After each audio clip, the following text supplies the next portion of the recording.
All right, so Washington's rules of civility also highlight for us this way in which the colonists want to see themselves as more refined and not as these backwoods country farmers that people over in England think we are.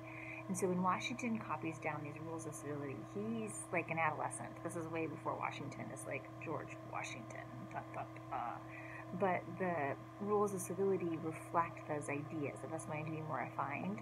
And a lot of these still work for us today, right? You don't want to cough loud or sneeze loudly in front of others. Number 5, don't spit in public.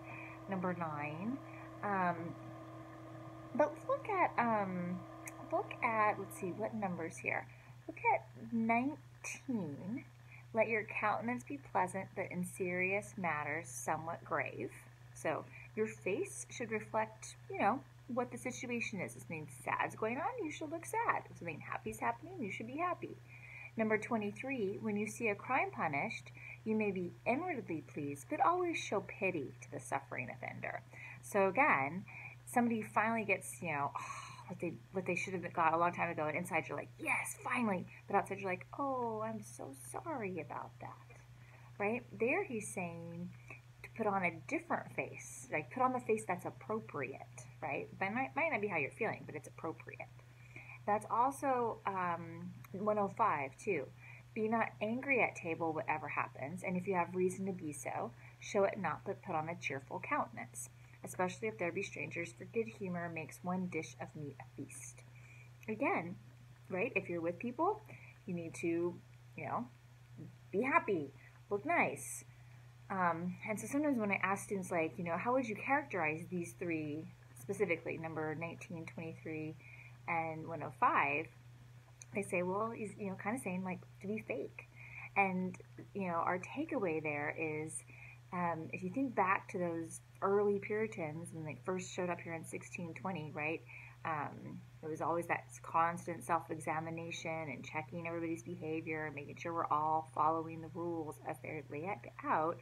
And here, 100 years later, we aren't behaving like truthfully, if you will, right? Fake, as sometimes students say. And so it shows this, again, this kind of shift in thinking, that there are ways to behave, and sometimes those ways aren't necessarily the ways that you're honestly feeling. So again, if we can